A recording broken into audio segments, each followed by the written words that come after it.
মায়ের চোখের চিকিৎসার জন্য গ্রামের বাড়ি ময়মনসিংহের ফুলবাড়িয়া যাবার কথা ছিল সাংবাদিক আসাদুজ্জামান তুহিনের। তবে গাজীপুরে দুর্বৃত্তরা ছুরি ফিরতে দিল না।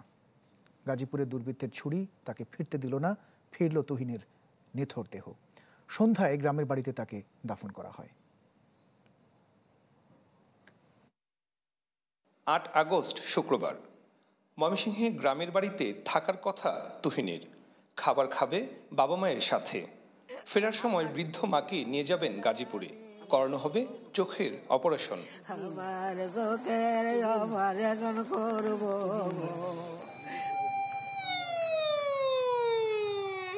কিন্তু কে জানতো ৮ আগস্টের বাড়িতে যাওয়া তার অন্তিম যাত্রা হবে।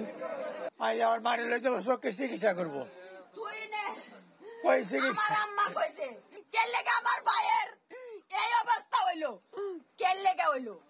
কিভাবে হলো, এটা আমরা খুঁজ করতে চাই। গাজীপুরে জানাজা শেষে শুক্রবার ময়মনসিংহের ফুলবাড়িয়ায় পূর্ব মধ্যপাড়া গ্রামের বাড়িতে নিয়ে যাওয়া হয় সাংবাদিক তুহিনের মরদেহ। দাফন করা হয় পারিবারিক কবরস্থানে।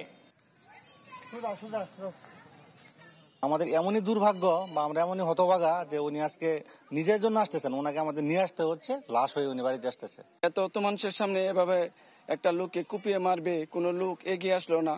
আমরা আসলে কোথায় আছি, কিভাবে আছি, এটা আমাদের লজ্জাজনক ব্যাপার। আমরা এলাকাবাসী হিসাবে এই হত্যার সঙ্গে যারা জড়িত তাদেরকে আইনের আওতায় এনে ফাঁসির দাবি জানাচ্ছি।